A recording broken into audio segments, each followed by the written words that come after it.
Asset कहते हैं when it is adding something in your wealth, in your something, मतलब कुछ एडिशनल कोई चीज़ करती है आपके लिए, आपकी क्वालिटी में ऑफ लाइफ को अच्छा कर दे, या आपको स्किलफुल बना दे, या कोई भी ऐसी चीज़ जिससे आपको स्किल मिल रहा है, कोई भी चीज़ जो पॉजिटिव कुछ ऐड करती हो, तो उसको हम लोग एसेट की कैटेगरी में लेके जाएंगे। और या कुछ डेवलपमेंट की कोई चीज़ करती हो तो एसेट है। और जो चीज़ आपको नेगेटिव ट्रैक करे, नेगेटिव तरफ लेके जाए, या जो चीज़ आपको मतलब पीछे ट्रैक करे, रोकने की कोशिश करे, नेगेटिवली आपके ऊपर इम्पैक्ट डाले, तो वो चीज़ या आपके ऊपर मतलब एक तरह से बर्डन हो आपके ऊपर, आपको या इस तरह की कोई चीज़ हो जो आप वो करते हैं, जैसा कि संजीता ने कहा कि आपको करना, उसको पे करना पड़ेगा आपको, तो वो आपकी लायबिलिटी है। लायबिलिटी भी होता है, मतलब लायबिलिटी कोई बुरी चीज़ नहीं होती है, लेकिन अगर इंसान लायबिलिटी बन जाए तो थोड़ा खराब चीज़ होती है। लेकिन एक चीज़ ये भी है कि इतना बुरा भी नहीं है, इसको 2 कैटेगरी में रखें। लायबिलिटी कुछ ऐसी होती है जिसको आपको निभाना ही पड़ता है, उसके आप कुछ नहीं कर सकते। फॉर एग्ज़ाम्पल, कभी-कभी इंसान एसेट होता है आपका, लेकिन वो लायबिलिटी भी बन जाता है। जैसे एग्ज़ाम्पल, कोई घर का कमाने वाला फ़र्द है, मैं इंसान है, वो काम कर रहा है, वो कमा रहा है और तब तक वो एसेट है। लेकिन अगर वो बीमार हो जाए अचानक से, उसकी तबीयत ख़राब हो जाए, तो आप उसको बर्डन समझ के फेंक नहीं दोगे। उसने आपके लिए जो चीज़ की है, आपके लिए जो पूरी ज़िंदगी काम किया है, या माँ-बाप जब बूढ़े हो जाते हैं, भाई मतलब कोई भी बूढ़ा हो जाता है, तो भाई अब वो बूढ़े हो गए हैं, तो ज़िंदगी भर उन्होंने तुम्हें कमाया है, खिलाया है, या जो भी किया है तुम्हारे लिए, कुछ भी किया है, तो वो तुम्हारे लिए इस वक़्त दूसरी तरह से एसेट हैं। एक तरह से आप उसको एसेट की कैटेगरी में ही उनको रखेंगे, उनके बहुत से एक्सपीरियंसेस, बहुत सारी चीज़ें आपके बहुत काम आती हैं। मान लो किसी काम, कोई काम नहीं आ रहा, आपकी फुल्ली लायबिलिटी है, तो भी वो आपकी पॉज़िटिव लायबिलिटी है। वो नेगेटिव वो नहीं कर रहे हैं, उनका प्रेजेंस ही बहुत है, और वो आपकी लायबिलिटी इस तरह से है कि आपको वो आपकी ड्यूटी है और आपको उसको निभाना पड़ेगा। तो ये नहीं होती है हमेशा, कोई भी चीज़ ये देखें, जब हम एथिक्स पढ़ते हैं तो हम समझते हैं कि कोई चीज़ एब्सोल्यूटली अच्छा नहीं होता और कोई चीज़ एब्सोल्यूटली बुरा नहीं होता। कोई भी चीज़, मैंने आपको बताया था कि जब मैंने आपको एथिक्स पढ़ा रहा था, या जिन लोग बच्चों ने पढ़ा है पहले, उनको मैंने पढ़ाते वक़्त एक बात बताया था कि एरिस्टोटल कहता है कोई इमोशन बुरा नहीं होता, ठीक है? वो कहता है कि कितनी डिग्री में किसके ऊपर कितना, यानी जैसे हम बोलते हैं ना कि गुस्सा जो है बुरी चीज़ है। गुस्सा बुरी चीज़ नहीं है एज़ सच। गुस्सा या कोई भी इमोशन वो बुरा नहीं है, वो आपके अंदर है तो वो बुरा नहीं है। होता क्या है कि excess of everything is bad. आपको अगर इमोशनल इंटेलिजेंस आप हो जाएँ और आप ये समझ जाएँ कि मुझे कितनी डिग्री में, कहाँ पे, कितने अमाउंट में गुस्सा करना है, तो that is not a bad thing, ठीक है? जैसे फॉर एग्ज़ाम्पल कि किसी के साथ ज़्यादती हो जाए, नाहक किसी का कत्ल कर दिया जाए, किसी छोटी बच्ची को मार दिया जाए, उसके साथ कुछ ज़्यादती की जाए और आपको गुस्सा ना आए। किसी इनोसेंट इंसान के साथ कुछ गलत किया जाए और आपको गुस्सा ना आए, तो आप कैसे इंसान हो? आपको गुस्सा आना चाहिए। यहाँ पे गुस्सा ठीक चीज़ है। लेकिन अब उस गुस्से का मतलब ये नहीं है कि आप आउट ऑफ कंट्रोल हो जाओ और आप जो है खुद को डिस्ट्रॉय कर लो, या किसी और को डिस्ट्रॉय कर दो, किसी को और डैमेज कर दो। हो सकता है कि जैसे किसी का, कुछ लोगों का गुस्सा होता है, वो गुस्सा रहता है और उससे वो फिर किसी क्रिएटिव चीज़ में चले जाते हैं, लग जाते हैं। जैसे किसी ने का ट्रैफिक सिग्नल की वजह से किसी के बच्चे का डेथ हो गई, टक्कर हो गई। अब उसको गुस्सा तो बहुत आया, बहुत गुस्सा आया कि ट्रैफिक सिग्नल में फ़ॉल्ट की वजह से ऐसे-ऐसे। तो उसने एक ऐसा सिस्टम बना दिया कि मतलब ट्रैफिक सिग्नल जो है उसको बहुत एफ़िशिएंट हो जाए और एक्सीडेंट जो है वो कम से कम हो जाएँ। मतलब किसी का एक्सीडेंट ही ना हो। वो गुस्सा, वो तकलीफ़, वो पेन की वजह से उसने वो चीज़ की। इसी तरीके से बहुत सारे लोग होते हैं, उन्होंने कहा कि अब किसी लड़की के साथ मैं ऐसा नहीं होने दूँगा, जिस तरह से मेरे साथ, मेरे बच्ची के साथ हुआ, किसी की बच्ची के साथ ज़्यादती हुई, तो उसने इस तरह से ठाना और उसके बाद वो क्रूसेडर के तौर पे उभरी, तो वो गुस्सा पॉज़िटिव है, वो गुस्सा नेगेटिव नहीं है। इसी तरीके से मतलब बहुत सारे लोग होते हैं जिनको मतलब जो जिनके साथ कुछ गलत हो जाता है, लेकिन वो लाइफ़ में बहुत बड़ा पॉज़िटिव मीनिंग ऐड करके चले जाते हैं, बहुत सी अच्छी चीज़ें करके चले जाते हैं। उनका गुस्सा, उनका दर्द जो होता है, उनको क्रिएटिव बना देता है, मजबूत कर देता है। तो कहने का मतलब ये है कि कोई भी इमोशन हाँ?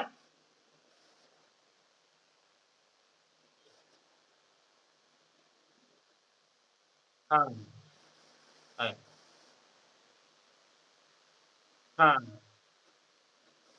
तो हाँ, तो अगर ऐसा कुछ भी मतलब होता है किसी के साथ, कोई होती है, तो बहुत सारे लोग उसको पॉज़िटिव लेते हैं, बहुत से लोग नेगेटिव लेते हैं। ज़्यादातर लोग तो टूट जाते हैं, कुछ लोग नेगेटिव ले के बजाय पॉज़िटिव हो जाते हैं और कुछ ना कुछ बड़ा कर डालते हैं। तो इसीलिए मैंने कहा गुस्सा कोई भी चीज़ बुरा नहीं है। जैसे वो अ, गुस्सा 2 तरीके से होता है, जैसे वो एक तुमने शादी में ज़रूर आना देखा है ना, कि एक तो वो हो सकता था कि गुस्से में अपने आप को तबाह कर लेता, देवदास बन जाता, शराब-वराब पीता और ज़िंदगी अपनी तबाह कर लेता।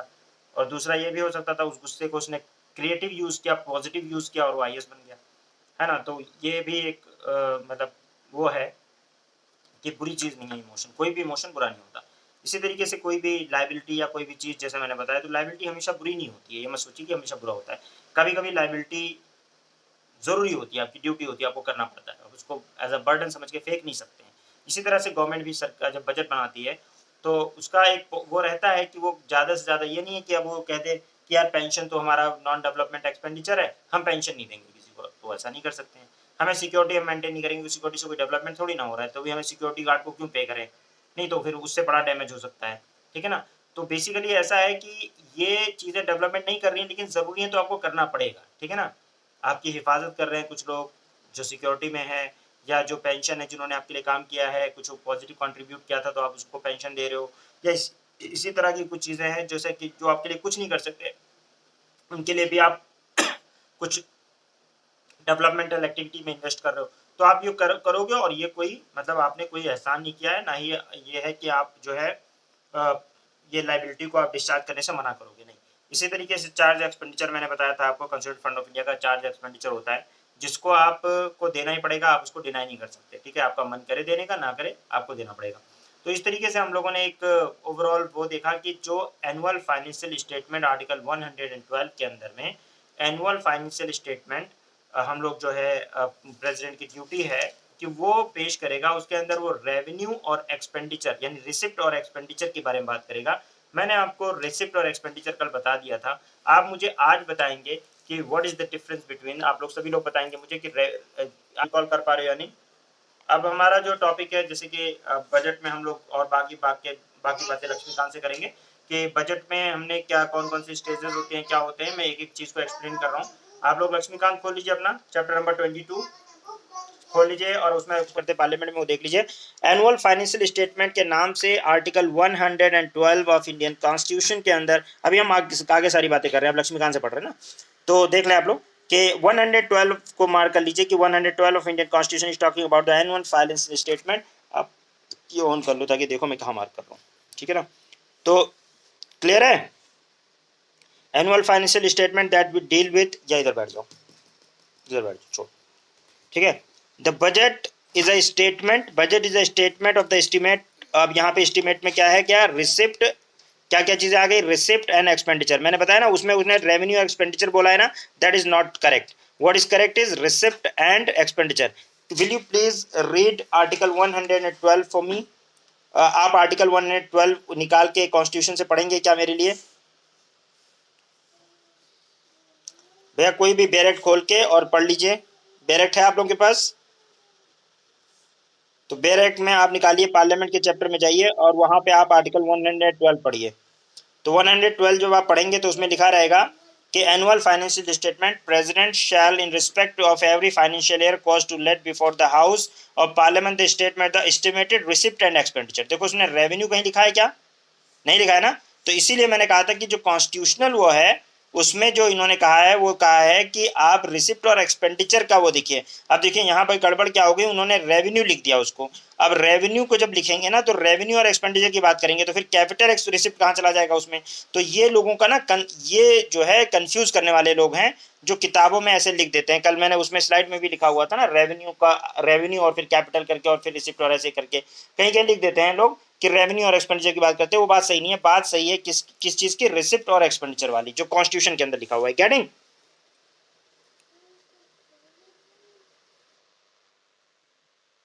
तो इस बात को याद रखें। और ये in the addition of the estimates of receipt and expenditure the budget contain the certain elements. क्या क्या होता है उसमें? Estimated revenue on capital receipt, उसमें रेवेन्यू और कैपिटल रिसिप्ट की बात होती है। वे और मीन्स एडवांसेस, ये वेज और means advances raise the revenue. Ways and means advances मैंने इकोनॉमी में पढ़ाया था, आप लोगों को याद करो कि जब गवर्नमेंट की, इसको फिजिकल डेफिसिट का पार्ट नहीं माना जाता है, बस ये माना जाता है कि गवर्नमेंट का जो है टेम्परेरी मिसमैच होता है। जैसे गवर्नमेंट को कुछ पैसा मिलने वाला है लेकिन मिल नहीं पाया है, तो गवर्नमेंट ने मान लीजिए कि आरबीआई से उससे पैसा ले लिया कि दे दो इतना, मुझे मतलब मुझे आज जरूरत है और मुझे मुझे कल मिल जाएगा तब ले लेना। तो उसको डेफिसिट में काउंट नहीं किया जाता क्योंकि वो गवर्नमेंट को मिलने वाला पैसा होता है। जैसे कहते हैं ना कि फॉर अ टाइम बिंग, जैसे मैंने कहा यार मेरे पास पैसा तो आने वाला है लेकिन कल आएगा, आज दे दो। तो आज आरबीआई से अगर ऐसा कोई पैसा लेता है जो कि मतलब टेम्परेरी मिसमैच के लिए होता है कि आज मतलब काम था, मान लो एक मान लो 10,000 रुपये का काम था और 8,000 रुपये आपके पास हैं, 2,000 रुपये कल आपको मिल जाएंगे लेकिन आज मिल नहीं पाए हैं। जैसे फॉर एग्जाम्पल अभी अभी मतलब मुझे फीस आनी है मान लो, ठीक है, अब इधर इंस्टॉलमेंट आना है लेकिन अभी इंस्टॉलमेंट आने में टाइम है थोड़ा सा, लेकिन आ जाएगा ये कंफर्म है। अब मुझे क्या नाम है इधर कुछ काम कराने हैं, तो मैंने कहूँ कि यार करा लेता हूँ उधार उधार लेकर, वो इंस्टॉलमेंट आएगा तब कर दूंगा। तो मैं अगर किसी से ऐसे बंदे से उधार ले लेता हूँ जैसे आरबीआई से उधार ले लिया, तो वो वीज एंड मीन्स एडवांस कहा जाएगा और that is not a part of revenue, मतलब कैपिटल डेफिसिट। वो डेफिसिट नहीं माना जाता, मतलब कमी नहीं मानी जाती है कि वो कम है पैसा आपके पास, और वो आपको माना जाता है कि वो पैसा है आपके पास बट यह है कि फिर फिलहाल नहीं मिला है, तो उसको बोलते हैं वेज एंड मीन्स एडवांसेस। क्या समझ में आया?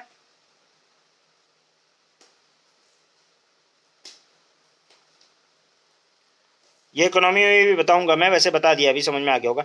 एस्टिमेट ऑफ द एक्सपेंडिचर कि कितना आप खर्चा करोगे एक्सपेंडिचर, उसकी बात होता है। यानी estimate of expenditure, ways and means advances और एस्टिमेट ऑफ रेवेन्यू, मतलब आपका रिसिप्ट बताएगा कि रेवेन्यू रिसिप्ट कितना है, कैपिटल रिसिप्ट कितना है, दूसरा कितना मिसमैच हुआ है पैसा और कितना एक्सपेंडिचर है।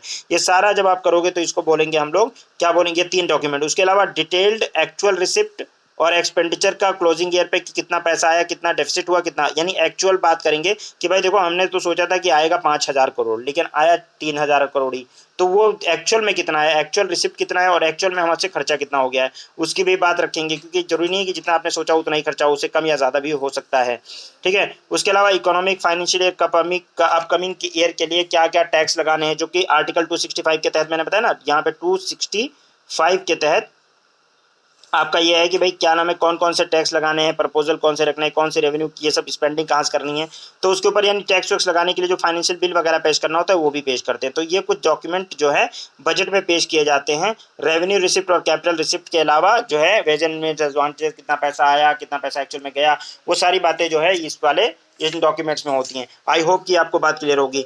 गवर्नमेंट ऑफ इंडिया के 2 बजट पेश करते थी गवर्नमेंट ऑफ इंडिया, एक होती थी रेलवे बजट और एक होता था जनरल बजट, और इन दोनों को फिर बाद में मर्ज कर दिया गया, आपको पता है, ठीक है। मिनिस्ट्री ऑफ रेलवे पेश करती थी उसको, लेकिन बाद में इसको मर्ज कर दिया गया, पता है ना। 1921 में इसको सेपरेट किया गया था, इसको याद रखेंगे कि जनरल बजट से रेलवे बजट को 1921 में सेपरेट किया गया था।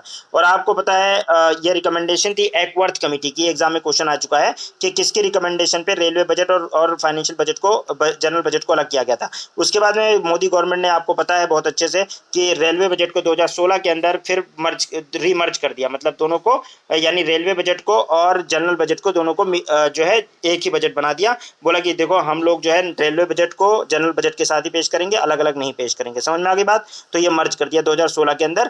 क्लियर है भाई?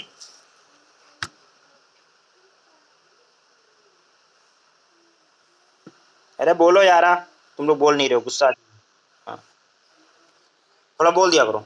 कॉन्स्टिट्यूशनल प्रोविजन है कि president in respect of every financial, constitution कहता है कि कॉन्स्टिट्यूशन प्रोविजन ये है जो 112 में कि प्रेसिडेंट हर फाइनेंशियल ईयर में पार्लियामेंट में एस्टिमेटेड रिसिप्ट और एक्सपेंडिचर हर फाइनेंशियल ईयर में पेश करेगा। ये कॉन्स्टिट्यूशनल ड्यूटी है बजट के तौर पे प्रेसिडेंट की।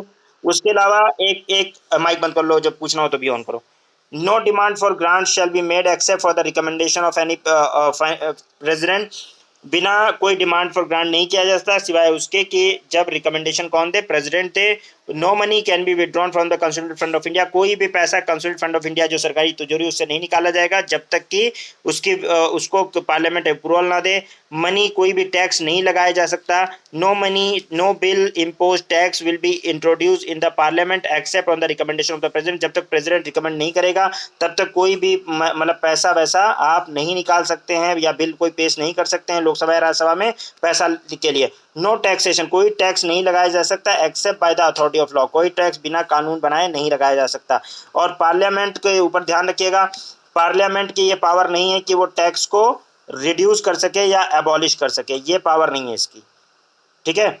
और can not can not increase tax. देखिए आप ये समझिए पार्लियामेंट क्या कर सकता है, I am sorry for my words, एक बार दोबारा से सुनिए, कि पार्लियामेंट कैन रिड्यूस कर सकता है और एबॉलिश कर सकता है टैक्स को, लेकिन इंक्रीज नहीं कर सकता टैक्स को। ये क्या बात हुई? इस बात को मुझे कोई समझाएगा?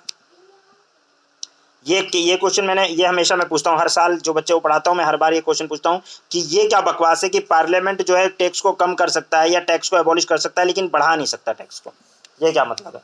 और टैक्स क्या बढ़ता नहीं है? ये क्या मतलब है, बताओगे इसका? कोई मतलब बताएगा मुझे इसका? Any of you? 5 रुपए का क्वेश्चन, मतलब एक चॉकलेट मिलेगा अगर किसी ने बताया तो। जल्दी बोलो यार, टाइम नहीं है ज्यादा, तब तक मैं कोल्ड ड्रिंक का इंतजाम कर लूंगा। बोलो बोलो जल्दी बोलो। नदीम बोलो यार, मैंने तुम्हें बताया भी होगा शायद ये, या नहीं बताया है? उसमें बताया होगा इकोनॉमी में।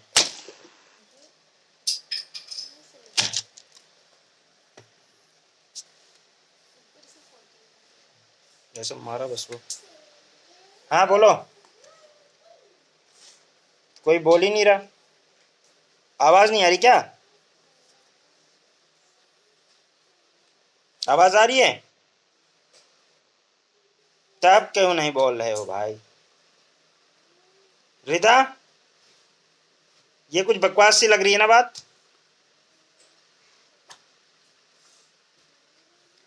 कि पार्लियामेंट रिड्यूस कर सकता है।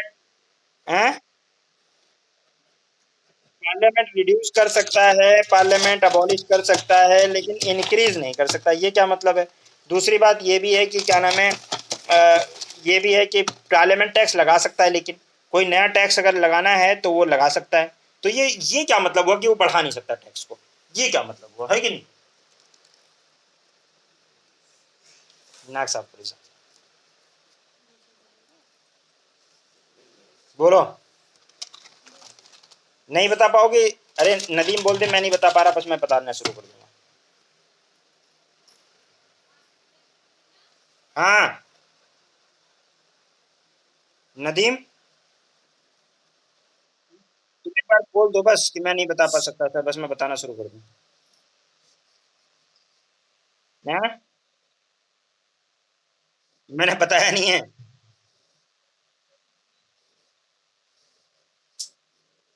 क्या? अभी पी नहीं रहा हूँ, अभी जमा हुआ है।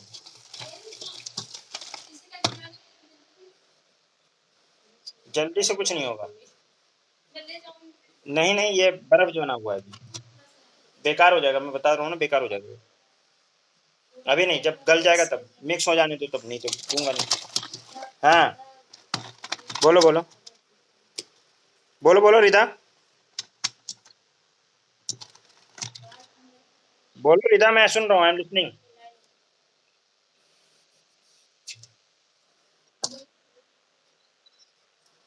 हम्म,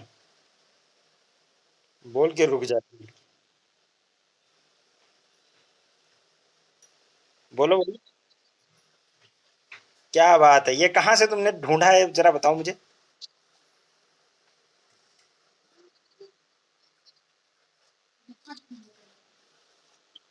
मेरी वीडियो देखी थी? हैं?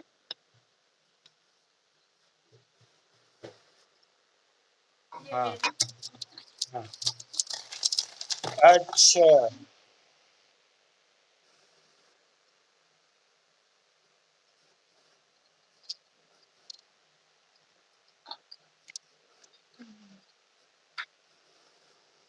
नहीं समझा, लेकिन ठीक बात नहीं हो पाई, मतलब बात कुछ उसने बताई जरूर, लेकिन वो समझ नहीं पाया बात को, या समझा, तुम समझ नहीं पाई या वो समझा नहीं पाया, जो भी है। ऐसे समझो कि सारे काम, सारे पावर क्या पार्लियामेंट के पास ही है, हमारा एग्जीक्यूटिव भी तो कुछ करेगा, हैं?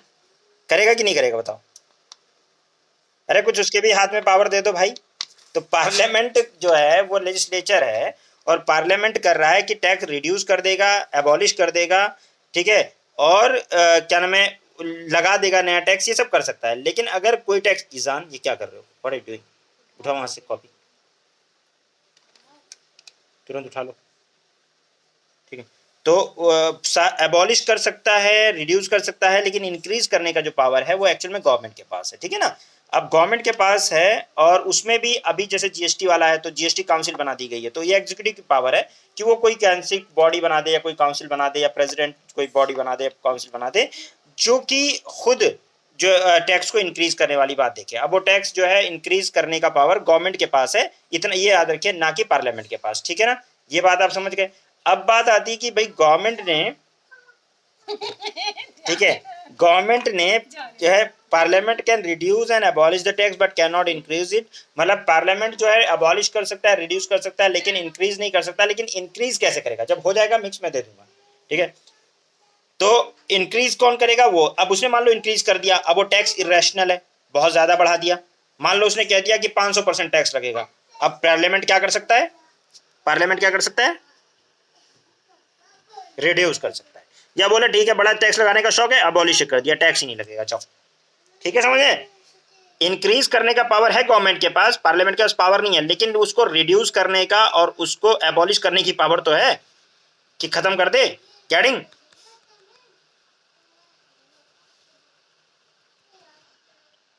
ठीक है, तो ये खेल है, इसको ऐसे समझिए। उसके बाद में है the constitution has also defined the relative role of position both the house. अब देखिए, मनी बिल और financial bill dealing with the taxation can not introduce Lok Sabha Rajya Sabha, it must be introduce only in Lok Sabha. Money bill और financial bill, ठीक है ना, जिसमें tax की बारे में बात हो, ये राज्यसभा में इंट्रोड्यूस नहीं होगा, ये सिर्फ लोकसभा में इंट्रोड्यूस होगा, लोकसभा में ही पास होगा। यानी मनी बिल के बारे में खासकर बात यह है कि या टैक्सेशन से रिलेटेड कोई मैटर होगा तो वो बेसिकली फाइनेंशियल बिल टाइप 1 हो जाएगा, तो वो ओनली लोकसभा में इंट्रोड्यूस होंगे। Rajya Sabha has no power vote in the demand for grant. Rajya Sabha के पास, ये ध्यान रखिएगा, डिमांड फॉर ग्रांट पर वोट करने के लिए पावर नहीं है, ये एक्सक्लूसिव प्रिविलेज है लोकसभा की। मतलब कोई डिमांड कर रहा है कि मुझे 5,000 करोड़ रुपए चाहिए, तो अब पार्लियामेंट में लोकसभा सिर्फ बताएगी कि आपको मिलेगा या नहीं मिलेगा। आपकी वोटिंग का जो पावर है वो लोकसभा के पास है। दे विल डिसाइड कि वेदर आप यू कैन गेट इट और not, but Rajya Sabha can not. Rajya Sabha के पास ये पावर नहीं है कि वो इस पे वोट कर सके, ठीक है। और वो 14 दिन से ज्यादा उस बिल को रख भी नहीं सकती, उसको देना पड़ेगा। राज्यसभा जो है रिटर्न कर दे 14 दिन के अंदर बिल, नहीं तो उसको डीम टू बी पास वैसे भी मान लिया जाएगा, ठीक है। चाहे वो रिकमेंडेशन देकर रिटर्न करे, चाहे वैसे रिटर्न कर दे, ठीक है। Estimate of the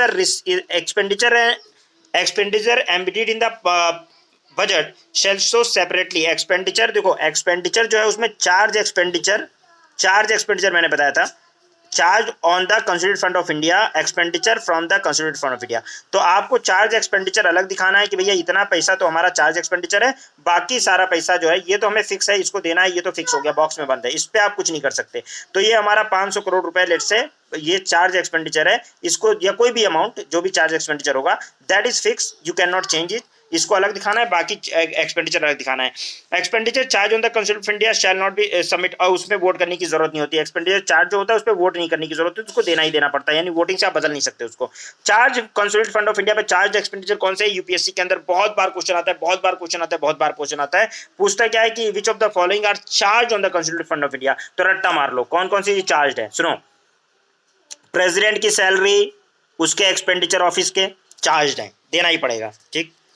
chairman salaries and allowances of chairman of DT, chairman of Rajya Sabha and Lok Sabha charged. Salaries and the pension of the judge of Supreme Court, याद रखना salary, ये question आ चुका है बहुत बार। Salary और pension of जज of supreme court is charge on the consolidated fund of India, ठीक है ना। एंड पेंशन ऑफ द जज of high court is charge, pension of the जज of high court is charge. तो अगर ऐसे लिख दे कि सैलरीज एंड द, ऐसे लिख दे salaries and the pension of the जज of supreme court and high court is charge on the consolidated fund of India, तो इसको आप सही समझेंगे या गलत? ये क्वेश्चन आया हुआ है, बताओ जल्दी। मैंने भी दिया है मॉक में। बोल दे salaries and the pension of the supreme court and high court, जजेस of supreme court and high court is charge on the consolidated fund of India. ये स्टेटमेंट सही है या गलत है? जल्दी बोलो भाई। गलत है, क्यों गलत है? नदीम रुक जाएगा, नदीम रुक जाएगा, नदीम रुक जाएगा, नदीम रुक जाएगा। रीता बताएगी, रीता बताओ, संजीता बताओ, शमा बताओ, सीमा बताओ, मोनी बताओ। हैं? Salaries and the pension of the judge of Supreme Court and High Court is charged on the Consolidated Fund of India.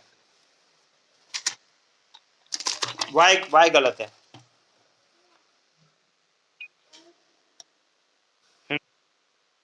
हम्म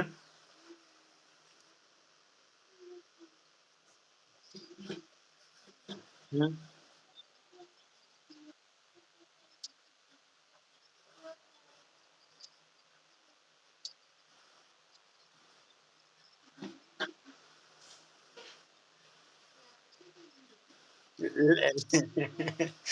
मतलब वो इतना कम है कि सुप्रीम कोर्ट, ठीक है, you tried, that is a good good thing. चलो तुमने try किया, चलो तुम बता दो, नदीम बता दो, नदीम बताओ। एक्चुअली जब तक आप लोग इंगेज नहीं होते ना, तब तक पढ़ाने में मजा नहीं आता। जब आप इंगेज होते हो तो पढ़ाने में मजा आता है। इस अब बताओ, तो बताओ तो फिर मतलब ये इसका मतलब तुम सोच रहे हो, तो सोच रहे हो तो सीख रहे हो, बताओ। नदीम बता दो। चला गया खाना खाने क्या नदीम?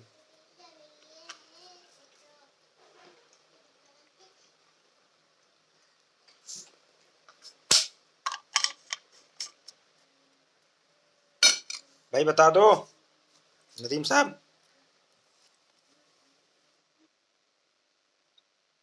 अच्छा, और कोई बताओ।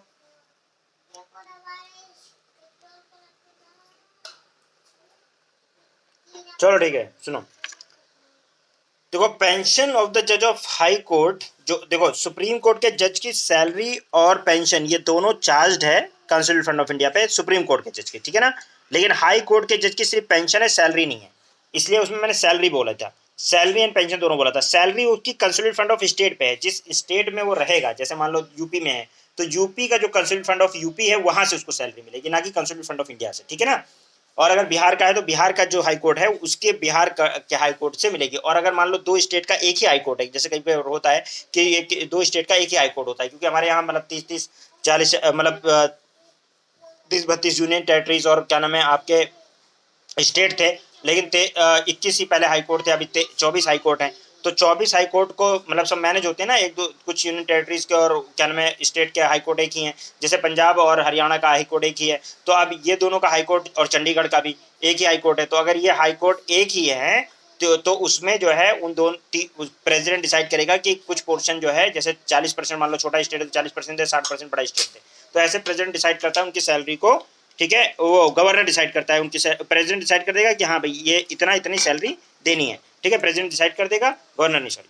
ठीक है, प्रेसिडेंट कहेगा कि इतनी सैलरी जो है वो ये वाला स्टेट देगा, इतनी सैलरी ये वाला स्टेट देगा। तो इस तरीके से जो है सैलरी सैलरी जो है वो स्टेट की कौन देता है, सैलरी कौन देता है, कंसोलिडेटेड फंड ऑफ स्टेट देता है सैलरी। और क्या पेंशन कौन देता है, कंसोलिडेटेड फंड ऑफ इंडिया से मिलती है। क्योंकि पेंशन वो कहते हैं जब रिटायर हो गए आप, तब रिटायर हो गए भैया, तो हमें हमें क्या नाम है, हम किस बात की तुम्हें सैलरी दें। अब हमें वो स्टेट कंसर्न नहीं मानेगा कि हम दे, तो कंसोलिडेटेड फंड ऑफ इंडिया से पेंशन जो जाती है वो कंसोलिडेटेड फंड ऑफ इंडिया से जाती है।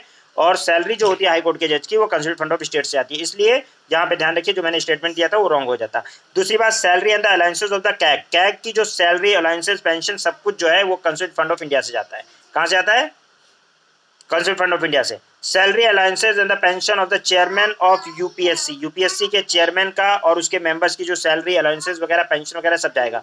और ध्यान रखेंगे आप, administrative expenses of the supreme court, supreme court के जो एडमिनिस्ट्रेटिव एक्सपेंसेस है उसके ऑफिस के, हाई कैग के ऑफिस के, यूपीएससी के ऑफिस के, जो भी उसके मतलब स्टाफ वगैरह की सैलरी वगैरह है या उसके ऑफिस एक्सपेंसेस है, वो सब भी। उसी तरह debt charge for which of the government in for which the government of India is liable, कोई भी मतलब ये है कि चार्ज है, कोई कानून, कोई डेट है, कोई कर्जा है जो कि गवर्नमेंट ऑफ इंडिया को देना है, तो वो भी चार्ज है। ठीक है, वो भी चार्ज है, क्लियर है। जो भी कर्जा वगैरह जो गवर्नमेंट ऑफ इंडिया को देना है वो सब भी चार्ज है। और एनी सम, अगर कोई सुप्रीम कोर्ट ने कोई या हाई कोर्ट ने या कोई आर्बिट्रेशन के थ्रू कोई जजमेंट डिक्री पास कर दी गई है तो उसको भी सेटल करने का भी वो है। और एनी और अदर कोई और एक्सपेंडिचर जिसको parliament time to time decide कर दे कि ये चार्ज एक्सपेंडिचर है, तो उसको चार्ज एक्सपेंडिचर माना जाएगा। अब क्वेश्चन आता है, क्या मैंने एक क्वेश्चन पूछना है, बताओ मुझे कि क्या election commission of India, election commissioner of India और उसकी जो सैलरी है, ECI election commission of India और उसके स्टाफ की जो सैलरी है, पेंशन है, वो क्या कंसोलिडेटेड फंड ऑफ इंडिया पे चार्ज है?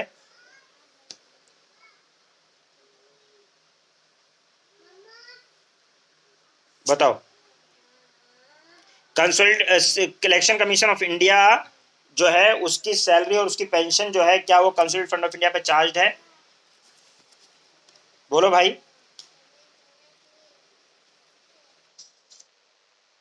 नहीं चार्ज है, ठीक है, याद रखिए, क्योंकि इसमें कहीं मेंशन भी नहीं है। और दूसरी बात, जब आप इलेक्शन कमीशन वाला चैप्टर निकालोगे, ठीक है, तो इसकी salary and expansion is not charge on the consolidated of India, साफ साफ लिखा हुआ है, ठीक है ना। इसकी जो सैलरीज वगैरह है या कोई भी चीज है ये मतलब चार्ज नहीं है, ठीक है। इसके एक्सपेंसेस जो है they are not charge on the consultant fund of India. Okay, clear है भाई? तो इलेक्शन कमीशन ऑफ इंडिया जो है उसके एक्सपेंसेस या उसकी जो सैलरीज है वो चार्ज नहीं है। बाकी सारी जो चीज़ें हैं, बाकी जैसे मतलब कैग है या यूपीएससी है, उसके जो चेयरमैन है उन लोगों की सैलरी चार्ज है, ठीक है ना। तो यहाँ पे कहीं भी election commission of India mention नहीं है पूरे इसमें। क्लियर है? ये बात समझ में आ गई? एक बारीकी है, पूछ सकता है कि इलेक्शन कमीशन ऑफ इंडिया वो दे दे कि कैग हो गया, सुप्रीम कोर्ट का जज हो गया, हाई कोर्ट का जज, हाई कोर्ट का जज की पेंशन हो गई, और दे दे इलेक्शन कमीशन ऑफ इंडिया किसका जो है वहाँ बेटा किसकी जो सैलरी है वो चार्ज नहीं है कंसल्टेंट फंड ऑफ इंडिया पे। तो मतलब या ऐसे दे दे, हाँ बेटा वो चार्ज नहीं है कंसल्टेंट फंड ऑफ इंडिया पे, तो वो जो है आपको इस तरह से बताना पड़ेगा कि चार्ज है, मतलब इसमें चार्ज नहीं है। इलेक्शन कमीशन ऑफ इंडिया जो है उसकी सैलरी और उसके ऑफिस के एक्सपेंसेस चार्ज नहीं है, बाकी सब चार्ज है, ठीक है ना। और यानी कि कैग की सैलरी चार्ज है, इसी तरीके से जो है आपका यूपीएससी के चेयरमैन की सैलरी चार्ज है, सुप्रीम कोर्ट के जज, प्रेसिडेंट की सैलरी, ये सब चार्ज है। ओके, याद रहेगा। अब देखें ये कह रहा है कि स्टेजेस ऑफ द एनेक्टमेंट, अब प्रेजेंटेशन जैसे और बिल पेश होते हैं, जैसे और सारे बिल पास होते हैं उसी तरह ये भी पास होता है। सबसे पहले होता है जनरल प्रेजेंटेशन, बजट इंट्रोडक्शन होगा, उसका प्रेजेंटेशन होगा। उसके बाद में फिर जो है क्या होगा, यानी पहले इंट्रोडक्शन होगा, उसका प्रेजेंटेशन होगा, उसके बाद में प्रेजेंटेशन होगा बजट का। बजट के प्रेजेंटेशन को कौन करेगा? फाइनेंस मिनिस्टर करता है। फिर उसका जनरल डिस्कशन स्टार्ट होगा एक एक चीज़ पे। फिर डिपार्टमेंटल जो 24 डिपार्टमेंटल स्टैंडिंग कमिटीज़ है मैंने बताया, वो लोग इसको स्क्रूटनाइज करेंगी, वो सारा डिस्कस करेंगी, सारा कुछ उसमें देखेंगे, उसको ड्राफ्टिंग करेंगी। उसके बाद vote for demand for grant शुरू होगा कि मतलब जैसे डिमांड करेंगे कि भाई मुझे, हर डिपार्टमेंट अपनी अपनी डिमांड फॉर ग्रांट पेश करेगा कि मुझे 5,000 करोड़ चाहिए, मुझे 10,000 करोड़, मुझे 20,000 करोड़, मुझे इतना। तो ऐसे में वोटिंग शुरू होगी उसके ऊपर की डिमांड फॉर ग्रांट। फिर उसमें से अगर डिमांड एक्सेप्ट हो जाता है तो उसके लिए अप्रोप्रिएशन बिल पास होगा, क्योंकि consolidated fund of India CFI से कोई भी पैसा निकालना है तो उसके लिए अप्रोप्रिएशन बिल पास करना पड़ेगा कि पैसा निकालो। और उसके बाद में फिर अगर कोई टैक्स वगैरह लगाना है, कुछ भी करना है, तो उसके लिए फाइनेंशियल बिल पेश करना पड़ेगा। तो इस तरह से पूरा बजट पास होता है। आई होप कि आपको कुछ बातें समझ में आई होंगी। आई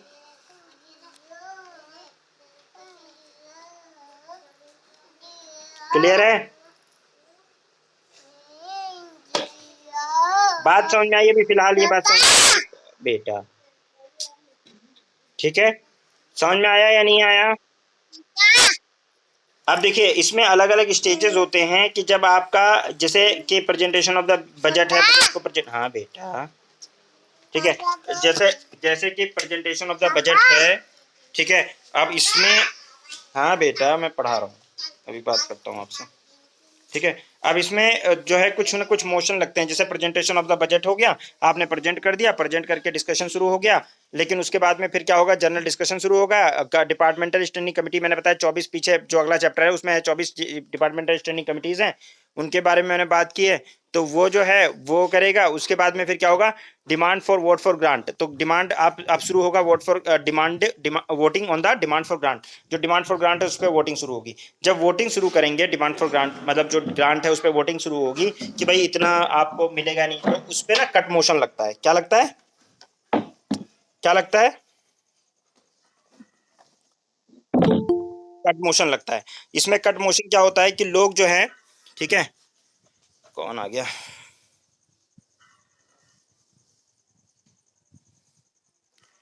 कट मोशन क्या होता है, बीच में जब आते हो ना तो फिर ये पूरा डिस्टर्ब हो जाता है मामला। कट मोशन पता है ना क्या होता है? हाँ, आवाज आ रही है मेरी? तो देखो, अब जैसे किसी ने बोला कि भाई मुझे चाहिए 500 करोड़ रुपए, ठीक है, और उसने बताया कि मेरी ये पॉलिसीज हैं, तो आप जो है ना उसके उसको क्या कर सकते हो, कट मोशन लगवा सकते हो। कट मोशन ये होता है कि एक होता है पॉलिसी कट मोशन, होता है एक होता है इकोनॉमिक कट मोशन, और एक होता है आपका टोकन कट मोशन।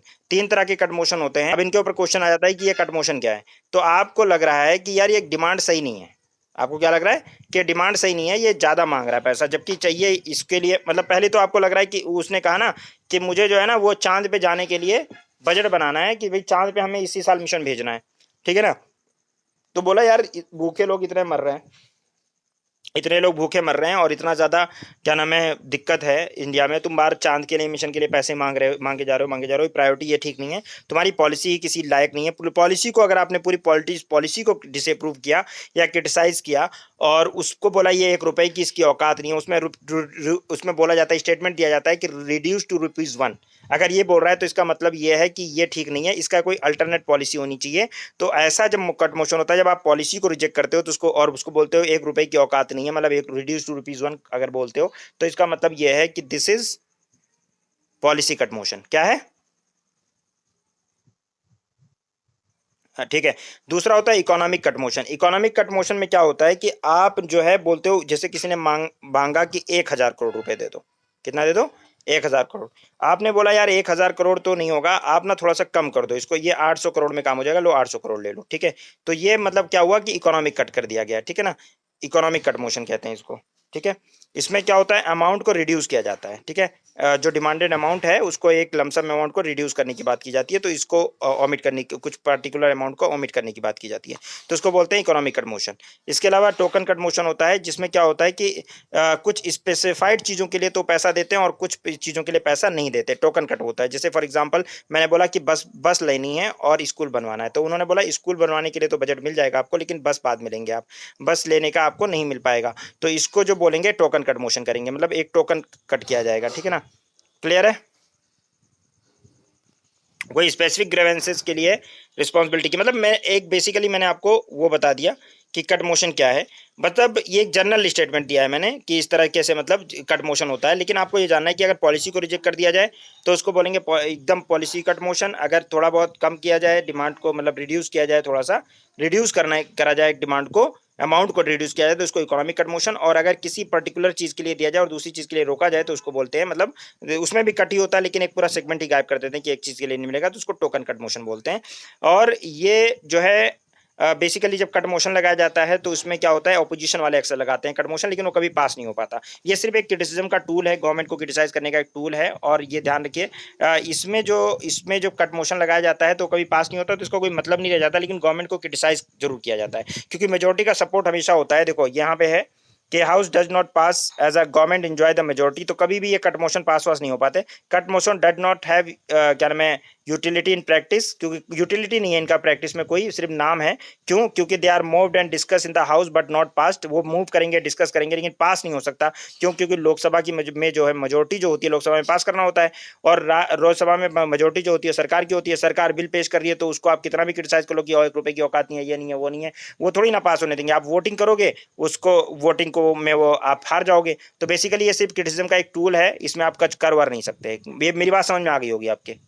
आइए, तो इसको अक्सर पॉलिसी कट मोशन में जब कोई क्रिटिसाइज करे तो करे, मतलब कट मोशन में कोई क्रिटिसाइज करे, नहीं तो वो गुलटाइन हो जाता है। मतलब क्योंकि जाहिर सी बात है गवर्नमेंट ने पास किया है, उसकी सिंपल मेजोरिटी यही है, बिल सिंपल मेजोरिटी से पास होना है, वो पास हो ही जाएगा। गेटिंग? फिर भी कुछ लोग कहने के लिए खड़े हो जाते हैं कि हाँ यार ये बेकार पॉलिसी है, बेकार है, इतना पैसा नहीं होना चाहिए, ताकि जनता को ये पता चले कि हाँ ये गलत कर रहे हैं। बस वो एक मतलब टूल है बस, और कुछ नहीं। बाकी पार्लियामेंट में वो पास हो ही जाता है अगर डिमांड फॉर ग्रांट है। क्लियर है? मेरी आवाज आ रही है? बात समझ में आ रही है आप लोगों के? अरे भाई रिदा, हो लाइन पे? समझ में आ रहा है? हेलो, आ रही बात समझ में? कोई बोल ही नहीं रहा, मतलब किसी के समझ में नहीं आया ना।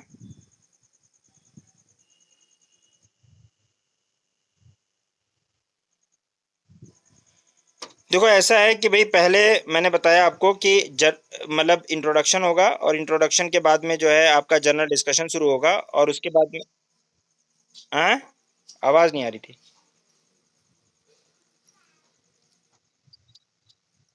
अब हाँ, बोलो।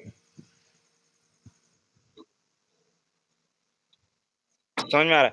हाँ, तो scrutiny by the department, department scrutinise कर देगा और उसके बाद में डिमांड फॉर ग्रांट शुरू होगा कि इतना पैसा मुझे दे दो, इतना पैसा मुझे दे दो। और उसके बाद में कट मोशन लोग लगाएंगे अपोजिशन वाले, कट मोशन पास वास नहीं हो पाएगा, यानी वोट डिमांड पास हो जाएगी, यानी पैसा मिल जाएगा। जब पैसा मिल जाएगा तो उसके लिए हो जाएगा कि हाँ इसके लिए पैसा मिलना चाहिए, तो फिर ये एप्रोप्रिएशन बिल पास करेंगे। एप्रोप्रिएशन बिल का मतलब ये है कि कंसोलिडेटेड फंड ऑफ इंडिया से पैसा निकालने के लिए मैंने बताया था कोई भी 1 रुपया भी निकालना है तो उसके लिए आपको एक बिल पास करवाना पड़ेगा सिंपल मेजोरिटी से, तो वो बिल पास हो जाता है। और वो बिल लेकर मैं कहाँ जाओगे आप, किसके पास जाओगे, मैंने बताया था सीजीए के पास, कंट्रोलर जनरल ऑफ अकाउंट के पास, जो कल मैंने दिखाया था, उसके पास जाओगे, वो दे दोगे, वो आपको पैसा निकाल के दे देगा। अब आपका मन कर रहा है कोई नया टैक्स लगाने के लिए, कोई स्पेशल टैक्स वगैरह कुछ भी लगा रहे हो, या टैक्स वगैरह मतलब कुछ भी टैक्स नया लगा रहे हो, एबोलिश कर रहे हो कुछ भी, तो उसके लिए एक फाइनेंशियल बिल पास करना पड़ेगा। तो फाइनेंशियल बिल आर्टिकल 265 के तहत आपको पास करना पड़ेगा, उसके बिना आप नहीं कर सकते। तो ये फाइनेंशियल बिल भी आपको पास करना पड़ेगा। बस ये फाइनेंशियल बिल पास हो गया, टैक्स वैक्स सब लगा दो, अगले साल तक आप टैक्स लगाना शुरू कर दो, कोई नया टैक्स लगा दो, ठीक है। तो इस तरीके से हो जाएगा। तो यहां तक तो हमें बात समझ में आ गई कि बजट हमारा कैसे पास होता है और कैसे प्रेजेंट होता है। अब हम इससे आगे थोड़ी सी और बात करेंगे कि अगर बजट जितना आपने पास करवाया, फॉर एग्जांपल आपने पास करवाया कुछ पैसा, अब आप पर कुछ और ग्रांट हो जाए, मतलब कभी अब ऐसा होता है ना कि जितना आपने पास करवाया पैसा उतना सफिशिएंट नहीं था, उतना पैसा या ऐसा कोई मतलब आपने सोचा ही नहीं था कि ऐसा कुछ आ जाएगा।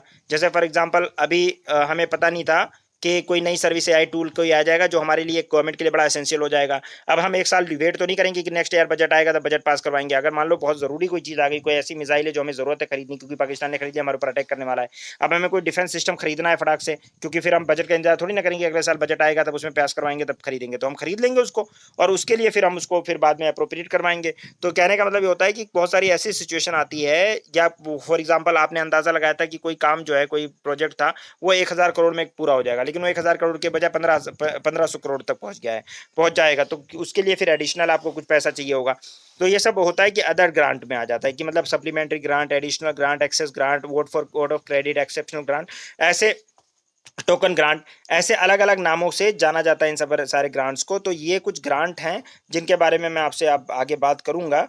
तो आपको ये समझ में आ गया होगा कि क्या नाम है, फाइनेंशियल बिल पास करने के बाद में फिर भी अगर पैसा वैसा कम पड़ता है या कुछ इस तरह का, मतलब एक हेड में कम पड़ जाता है दूसरे हेड में ज़्यादा हो जाता है सरप्लस, तो वो सब के लिए आपका ये कुछ ग्रांट और हैं जिसके बारे में हम लोग कल इंशाल्लाह बात करेंगे आराम से सुकून से।